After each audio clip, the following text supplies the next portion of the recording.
한반도의 긴장과 대치 국면을 전환시킬 계기가 된다면 나는 언제 어디서든 북한의 김정은 위원장과 만날 용의가 있습니다. South Korea made the first move, offering dialogue with North Korea. Not once, not twice, but 3 times. After days of silence, North Korea replied with a missile launch, one that experts view as having employed the most advanced intercontinental ballistic missile technology to date. It's not only sent Seoul in military pressure over engagement and dialogue, but riled the rest of the world, including the US and Japan. But what can we do now? We've pretty much tried every combination of sanctions out there. Are there any good options left? Or is it now just a choice between bad and worse? That's Peninsula 24 today. Let's get it rolling.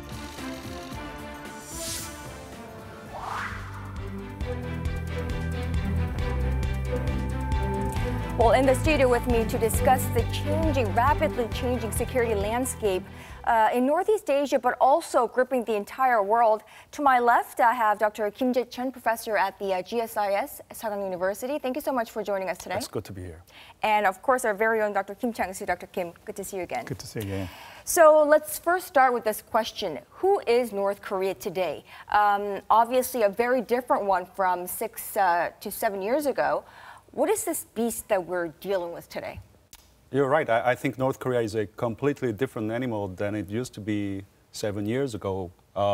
When Kim Jong-il was in power, North Korea was not a nuclear weapons country. And now North Korea is a de facto nuclear weapons country with ICBM that has the range of reaching the heartland of the United States. When Kim Jong-il was in power, North Korea at least hinted at the possibility of trading away their nuclear weapons with economic or political concessions. But now North Korea is adamant about retaining nuclear weapons status, made it very clear that they would not trade away nuclear weapons country status for any kinds of concessions. As a matter of fact, in 2013, they amended the constitution and declared Byungjin strategy, the objective which is to develop nuclear weapons and economic development at the same time. So now it has become the constitutional duty of the supreme leader to develop nuclear weapons. So now we are looking at a completely different country. North Korea, whether it's a nuclear weapon state or not, de facto, de jure, I believe still there are some reservations because even though this is all their rhetoric, they make a tremendous effort to propaganda that we have reached that status yet. But there are still reservations from the United States and Japan because there are really missile experts out there who examine each and every the video clips that North Korea released, and they found a lot of fakes and mysteries. So even the distance of the ICBM or the reentry skill technology, that has not been proved yet. Unless North Korea has really verified, technically verified, by any stand, by all countries, that has a distance of ICBM that can fly that long, and also capability to re-enter and target hit any targets in the United States, that's a different story. But first of all, let me begin with the different story. When we talk about the North Korea today as a beast, we have to differentiate North Korean leadership and its military from the North Koreans in general, because there are 2 different North Koreas we are talking about. So all the questions should be on the first part, that is North Korea's Kim Jong-un leadership and Kim Jong-un the dictatorship and the supporters of Kim Jong-un as in the military. We are not talking about the general people in North Korea who are the victims of this kind of human rights, atrocities by the North Korean leadership. So these are 2 different things. But as Professor Kim said, of course, over the last 6 years, North Korea has developed a lot of missile and missile technology. That's for sure. But whether it has reached that stage yet is a different question. It's not just a technical question, but it has also legal implications as well. So for various reasons, that's why the United States and the outside world don't want to recognize North Korea as a nuclear weapon state. Sure. Following North Korea's second ICBM test of this month, which was significantly more developed than the first one, U.S. President Donald Trump pointed the finger at China. So he's blaming China for all of this. And in fact, in his tweets, one of his favorite media, he said that China hasn't done anything to rein in North Korea and that he will handle the situation himself now. When he says he will handle the situation himself, what is he referring to? What is he going to do? Will he be able to handle North Korea on his own? Well, first of all, it is true that Mr. Trump placed a lot of bets on China card, but now it seems that he is no longer placing bets on China card, realizing that China isn't really up to the task. I think he's contemplating a lot of options, but the problem is that North Korea is notorious for being a land of lousy policy options, meaning that there aren't really many viable policy options with which we can disarm North Koreans. I think still some of the cards that Mr. Trump can use is to impose tougher sanctions. I think unilateral ones, because China and Russia aren't really cooperating with the imposing tougher international sanctions. I think the U.S. can go along. I think it is quite possible for the U.S. to employ secondary, more sweeping, more comprehensive secondary boycott against Chinese firms doing regular business with North Koreans. That is one way to pursue, but they can do some significant and direct damage to their relationship with China. So it's a little bit tough sell within the U.S. foreign policy making circle.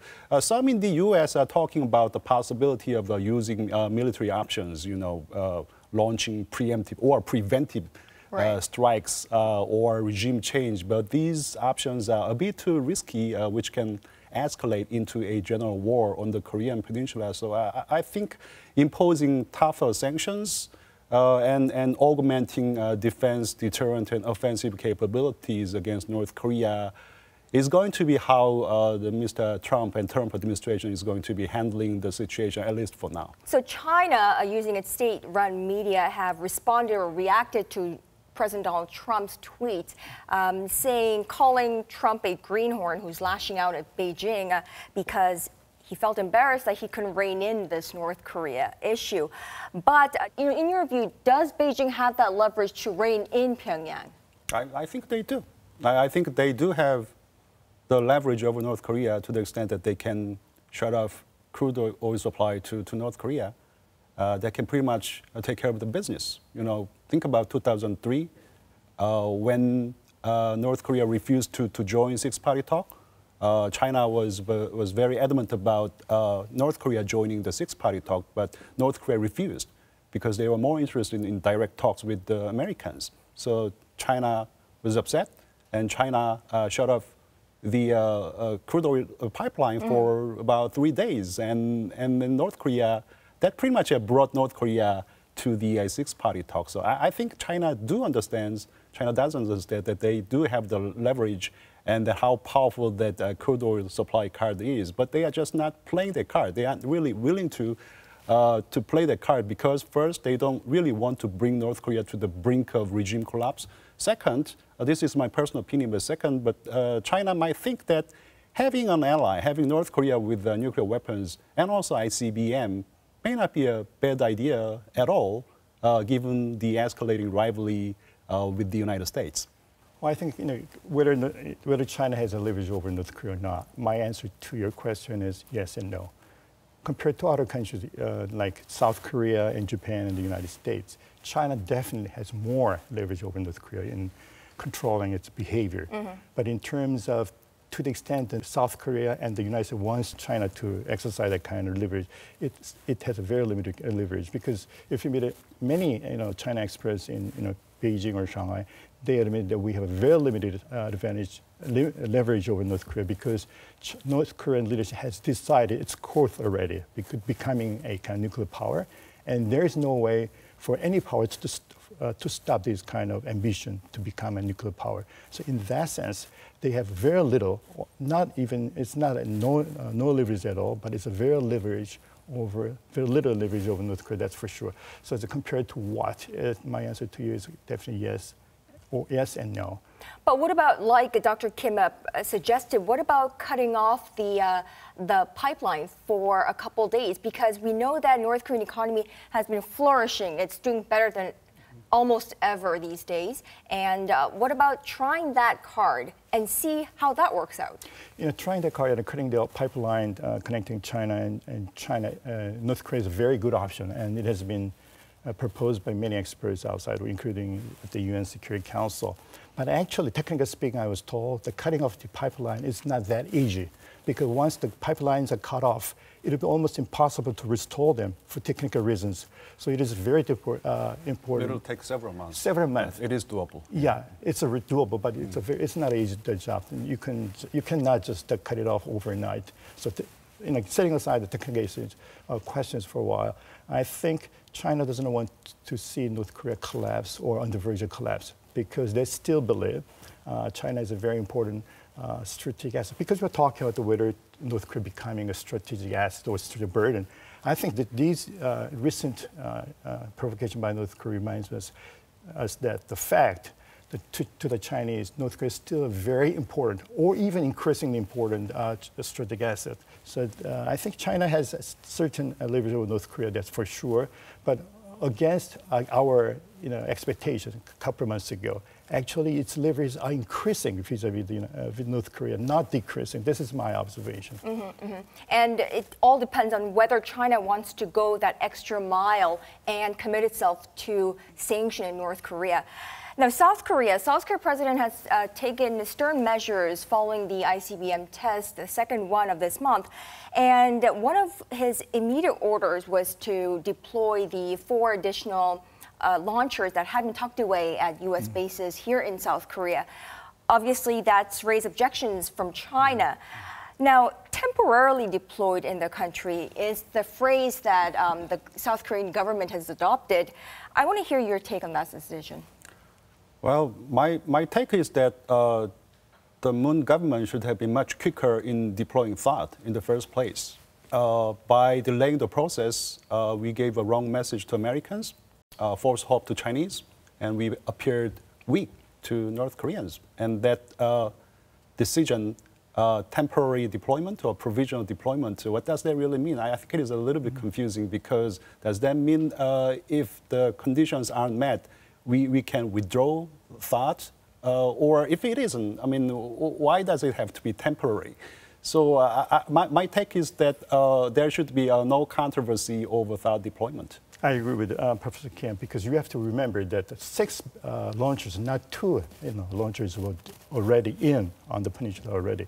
And then they deployed just 2 launchers just before the launch of the Moon government. But now, because those 4 extra launchers were tucked away somewhere on the Korean Peninsula, so it's quite natural that facing this kind of serious, more increasing threats from North Korea is quite natural for any country, independent country, to make that kind of decision in that direction. And China has no reason to argue, because what I see from Beijing is they say this is a part of a United States-led missile defense primarily against the Chinese. This is not just for the THAAD question. When you're trying to deploy the PAC-2 batteries many years back, they also protested because it was a kind of anti-Chinese scam by the United States. So the same logic applies to this, the deployment of THAAD. So this, deploying 4 additional extra that have been already in the country is quite natural. And Chinese leadership will not succumb to any demands by the outside world. There will not any changes called, of course, that's for sure. But as an independent South Korea has every reason and the right to deploy extra 4 launchers. No question about that. I think conducting a thorough environmental study is very important. Having legitimacy in making policy is very important. But we have to see things in perspective, put things in perspective and figure out what is more important here, what the priority is. I think one of the lessons learned, I'm talking about the general public, because we have been so inundated by all kinds of differing, contradicting reports about the THAAD and the impacts of the THAAD radar.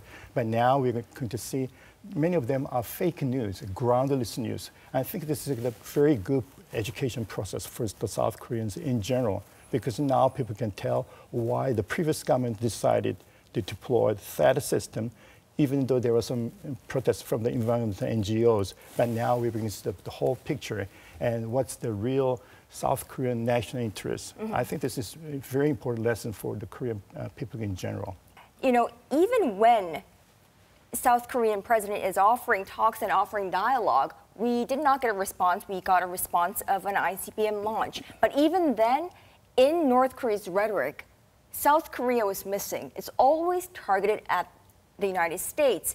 And in fact, I don't even know whether South Korea has a seat in this whole equation perceived by North Korea. Does South Korea either have anything to offer that's either enticing to North Korea or that plays a threat to North Korea? Unfortunately, we don't really have much leverage over North Korea to entice or threaten North Korea and to steer North Korea, into the right direction. Economically, we don't have the leverage because North Korea's economy is not dependent upon our economy. Militarily, we don't have the leverage because North Koreans have nuclear weapons, but we don't. So this is all the more true, as you mentioned, North Korea is determined to sideline us and then try to deal directly with the Americans. So I think it is true. I think it is important for the Moon Jae-in government to keep thinking about the ways in which we can talk to North Koreans and then steer North Koreans into the right direction. But at this stage, it seems to be a Herculean task. So I think it is more important at this stage to concentrate on applying sterner measures against North Korea. I'd like to echo what Professor Kim just said, because this is the reality we're facing. North Korea is not interested in any dialogue with South Korea because they don't need any assistance from South Korea, and they don't want to abandon any nuclear weapons, which costs so much for the North Korean leaders for 70 years. So I think even though they make that kind of rhetoric, we are not interested in talking to South Koreans. We just want to dealing with the United States, which has been the party to the Korean War and the party to the arms agreement. That's for sure. But I think it's a surface. We have to go beyond that kind of surface because North Korea really fears any, absorption type unification by South Korea. Because as a matter of fact, for the last 10 years, the previous governments in Seoul have already put the unification. I was a member of the Newegg and also. It's because North Korea just cannot accept our peace proposal, even though it really means good reconciliation, final unification with North Korea. But they don't like the unification under our own term because they feel kind of inferior. They have a tremendous inferiority complex, not only in the economy, but also even increasing military terms as well. So North Korea wants to just remain independent, and they want to go their own way.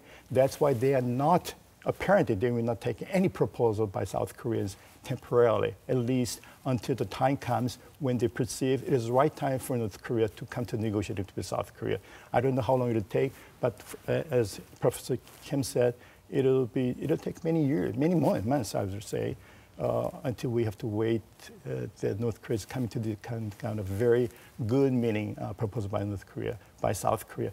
But temporarily, it will be very impossible. And North Korea has no reason to come to the negotiating table for various reasons I just mentioned.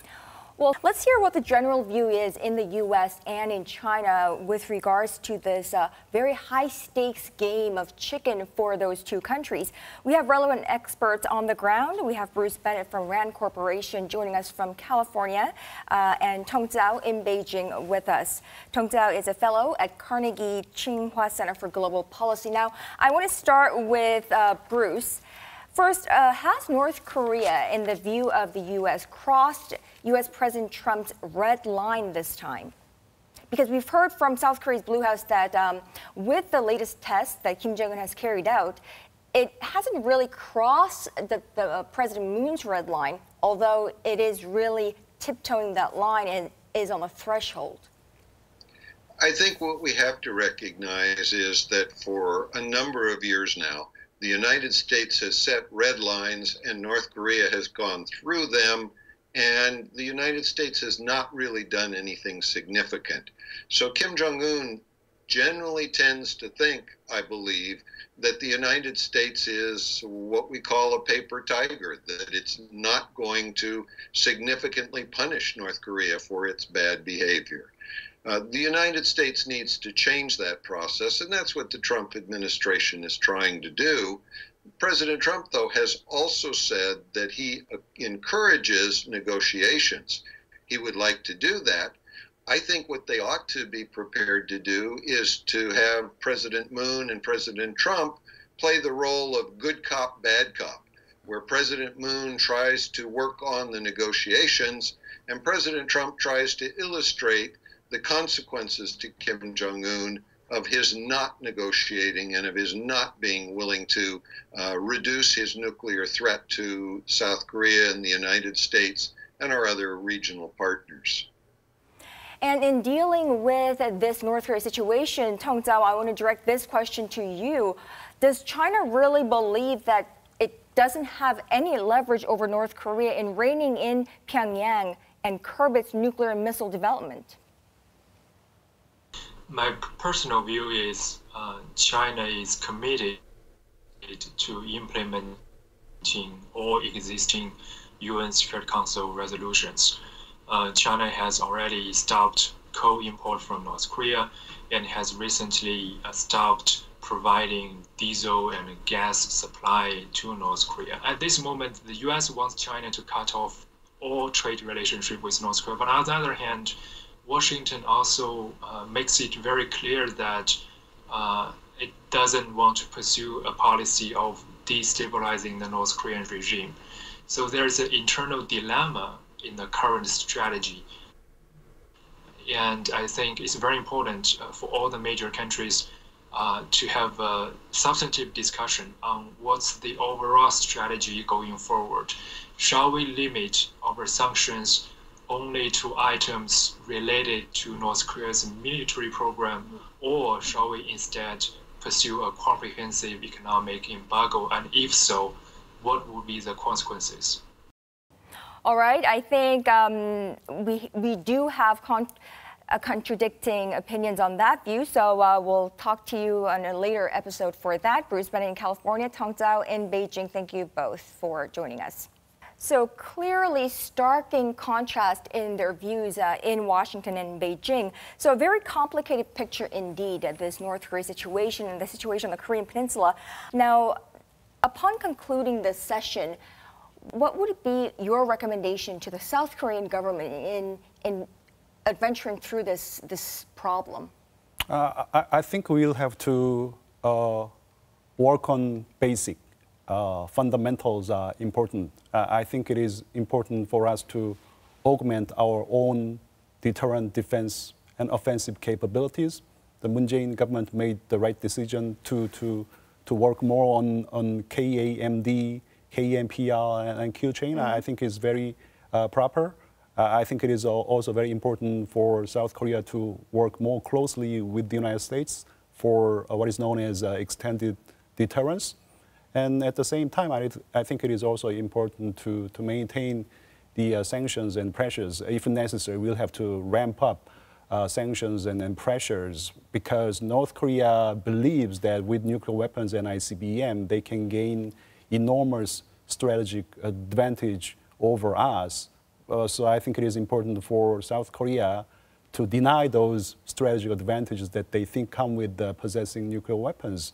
They believe that there is a lot to gain with nuclear weapons and ICBM, but we'll have to persuade them that there is nothing to gain from pursuing the path of developing ICBM nuclear weapons. We'll have to persuade them there is nothing to gain but everything to lose with the ICBM and nuclear weapons. But at the same time, in the long run, I think it is important for us to look for an opportunity to talk with North Koreans, to resume nuclear diplomacy with North Koreans. Although it is impossible to eliminate the problem altogether by holding nuclear diplomacy with North Koreans, I think it'll provide an avenue through which we can manage the situation, put a lead on North Korea's ICBM and nuclear weapons capability. That's a long-term strategy, but in the short and medium run, I think it is more important for us to concentrate on standing firm and applying sterner measures against North Korea. So my piece of advice for the Moon government is just forget his campaign promises for the moment, because he was not assuming that North Korea will this much advance in terms of ICBM capability. Now, this is a reality. South Korea should be become much more realistic. Given this kind of serious threats from North Korea, we have to, as he mentioned, we have to spend more money on the KMPR on our deterrence capability. rather than just relying on the United States or even China's diplomatic role.